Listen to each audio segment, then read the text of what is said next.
Diyos sa pagmamahal natin sa Panginoon. Sobra-sobra na. Okay. Ngayon may pag-aaralan po tayo, no? Alam ko narinig niyo na yung kwento pong ito, pero pag-aaralan natin pa rin kung ano yung pwede nating matutunan po dito.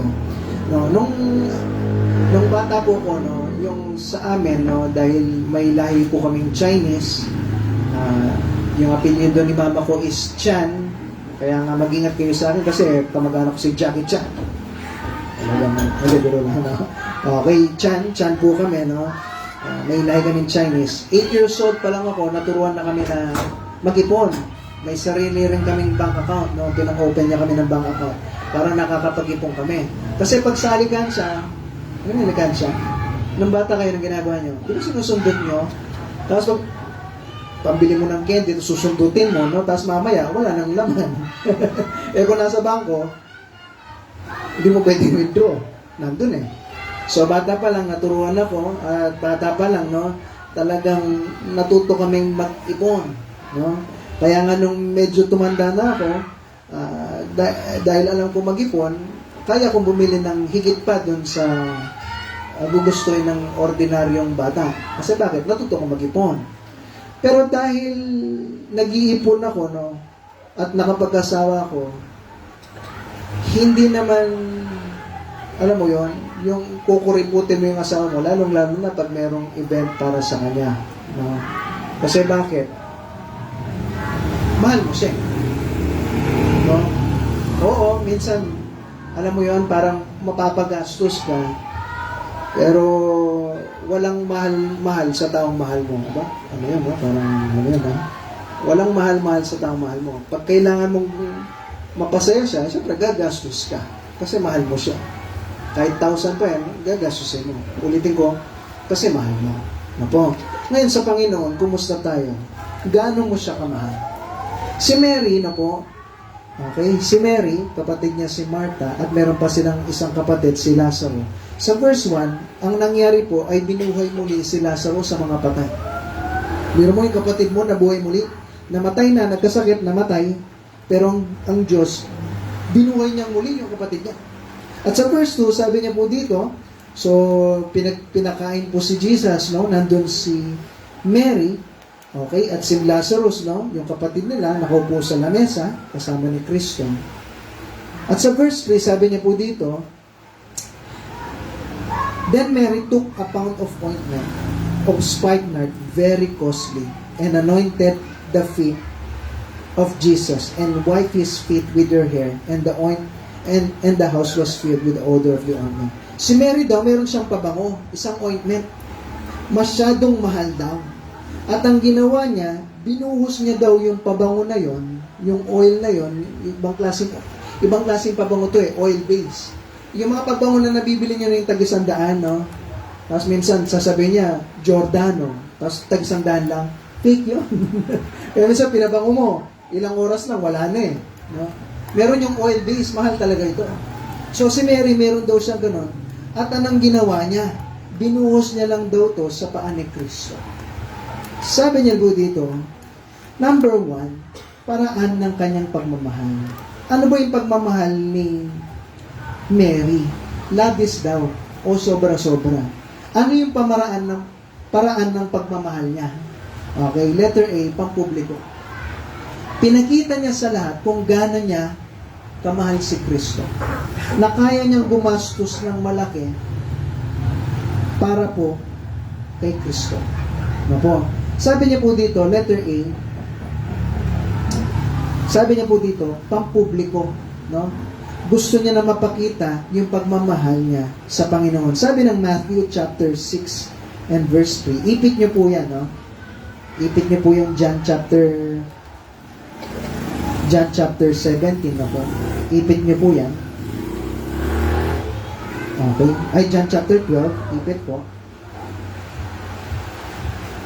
Tapos lipat po tayo dito sa Matthew chapter 6 and verse 3. Okay. Matthew chapter 6 and verse 3.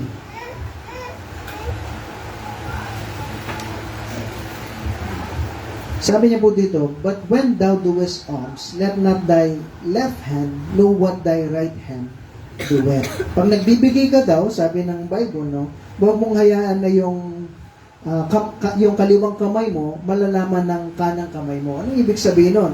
So, pwedeng sabihin ng iba, Pastor, dapat pag mayroon kang binibigay para sa Panginoon, huwag mong ipampubliko. No? Huwag mong ipalaganap sa lahat. Pero pag-aralan yung mabuti, sabi niya, pag nagbibigay ka daw, huwag daw yung kaliwang kamay mo, ipapalam doon sa kanang kamay. So, kaninong kamay pa rin? Sa'yo. Ibig sabihin nito, huwag mong pigilan yung sarili mo na magbigay para sa Panginoon. Yung mag-isip-isip ka pa, baka ginato, baka ganyan. Kung ibigay mo kung yung para sa Panginoon. Yan yung ibig sabihin po niyan dyan. Hindi naman yung parang huwag mong ipakita sa lahat kung gaano mo kamahal yung Diyos. Hindi, magbigay ka. Pero huwag naman rin yung darating sa puto, ito tingnan nyo inoperin ko 100,000 to tingnan nyo, hulog ko. Iba naman yun. Ibang usapan yun. Pagmamayabang naman yun. Pero sinasabi kasi dito ni Kristo, na kung saan, huwag mong ipakita sa kaliwang kamay mo, yung gagawin ng kanang kamay mo, parehong kamay mo yun. Ibig sabihin, huwag mong ipigilan yung sarili mo sa pagbibigay para sa Panginoon. May po, nakuha niyo po. Ngayon, pag nagbibigay ka sa Panginoon, na po, ibigay mo ng merong pagmamahal. Pero wag naman yung merong halong pagmamayabang. Sabi ng Matthew chapter 23 and verse 5. Matthew chapter 23 and verse 5. Sabi niya po dito, nandiyan na po ba? Pakibasa po. Ready, go.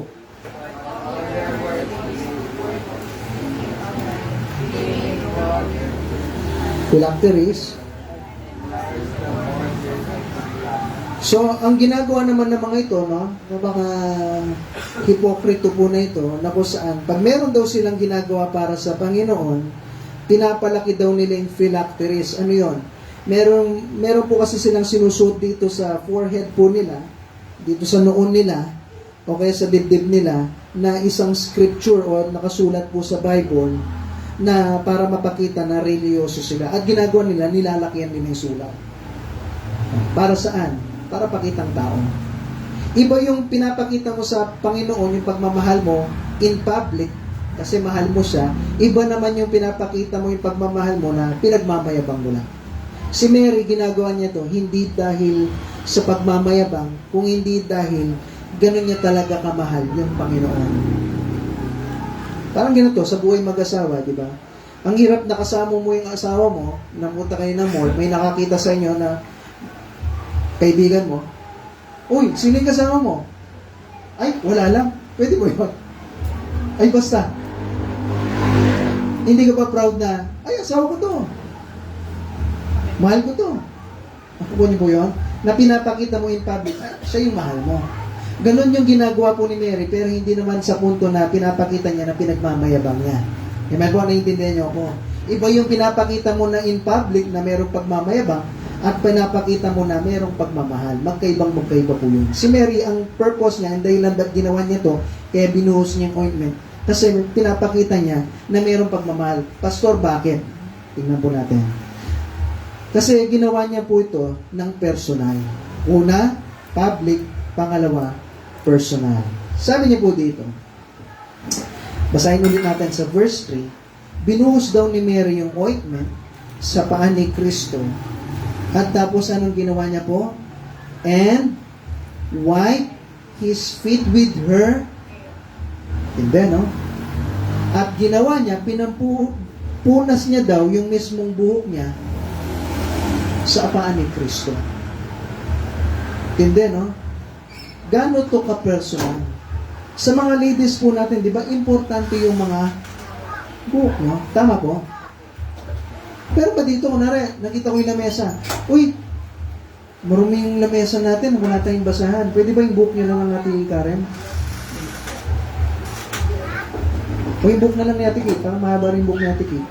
O yung buhok na lang ni Ate Ruby. Hindi pwedeng kaya tiglo, malipis eh. Yung buhok na lang ni Ate Angeline. Maiksi pala, hindi pala manigas. Maiksi, no? O, yung buhok na lang ni Ate Angeline.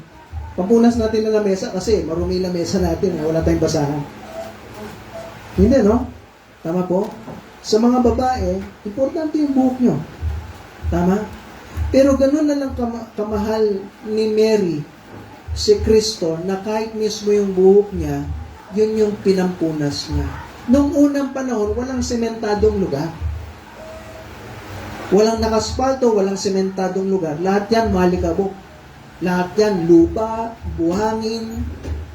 Tapos yung mga tao nun, wala namang sapatos na closed shoes na nakasarado. Puro sandals. Imagine mo gano'ng karami mga paa ng mga ito. At yung isa sa mga ginagawa po nila noong unang panahon, pag merong bisita, pagpunta ng loob ng bahay, merong kagad niya na panglinis ng mga paa nila. At yung mga katulong, ang ginagawa po nila, kung meron silang katulong o alipin, ang gagawin niya, siya yung mag-uhugas ng paa ng bisita. Nakukuha niyo po na-imagine niyo kung paano yung kwento. So, ang mangyayari, siya yung magpupunas ng paa ng mga bisita. Marumi ito mga to. Lalong-lalo na, naniniwala ko si Kristo, halos naglalakad lang yung mga yan. Hindi naman nakakabayo yan. Imaginin mo, maruming paa. Madumi, maalikabok. Pero nang ginawa ni Mary, ganun niya kamahal si Kristo na kahit yung buhok niya mismo, yun yung pampunas niya, walang problema. Personal. Meron ka bang bagay na sobrang mahalaga sa'yo na kaya mong ibigay sa Panginoon mo? Pinag-uusapan natin, labis na pagmamahal. Ano yung bagay na mahalaga sa'yo? Meron ka ba? Naku, sa sobrang mahalaga yan, talagang pinag-iingat-ingatan mo yan. At sa sobrang mahalaga niyan, walang kahit sino na pwedeng gumalaw niyan. Pero ganun mo ba kamahal yung Panginoon? Na kahit magalaw ni Kristo yan, pwede mo ibigay para sa Kanya. Amen po. Ganun kamahal ni Mary, yung Panginoon. Mismong buhok niya, yung pinampunas niya. Amen po. Number 2, mabilis lang po tayo. Sukat ng kanyang pagmamahal. No? Naalala ko na yung asawa ko, si Ate Renyo, nung ginupitan niya ako, hindi ko pa kilala sila Kuya Dennis, nung ginupitan niya ako, sabi niya pati rin daw siya, gupitan ko. Sigurado ka. Gugupitan kita. Sabi niya, o gano'n kaiksi? Ikaw ba alam niya? Tapos namamaya, nung pagkatanggal ko, pagkatapos kong ginupitan, grabe ka naman, ang dami mo naman pinutol, sabi niya sa akin. Okay, pero bago pa yan, bago ko siya ginupitan, nag-pray pa talaga ako. Pray ako kasi baka mamaya masira ako yung buhok niya. Pandemic ng mga panahon na yun Bakit? Kasi importante sa babae yung buhok. Pero ganon kamahal ni Mary, kahit mismong buhok niya, Lord, sige, pampunas ko sa paa niya. Ano yung bagay na importante sa'yo na ibinigay mo sa Panginoon dahil sobrang mahal mo siya? O meron ka ba binigay? O baka mamaya, sana wag, no?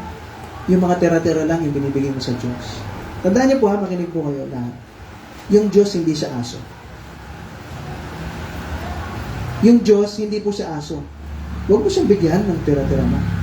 Ibigay mo yung importante na sa'yo kasi ganun mo siya. Sobrang pagmamahal. No? Number 2, sabi niya, sukat ng kanyang pagmamahal. Ano yung sukat? Letter A, labis po siyang nagastos dito. Ibang klaseng pagmamahal to kasi mahal yung ginastos niya. Bakit? Gaano kamahal itong pabango na ito? Sa verse 5, tingnan niyo po. John chapter 12, verse 5. Pakibasa po. Ready? Go.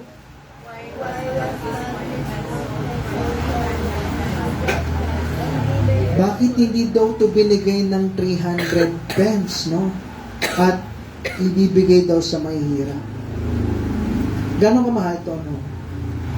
Ang bayad po sa kanila ng unang panahon is 1 pence every day.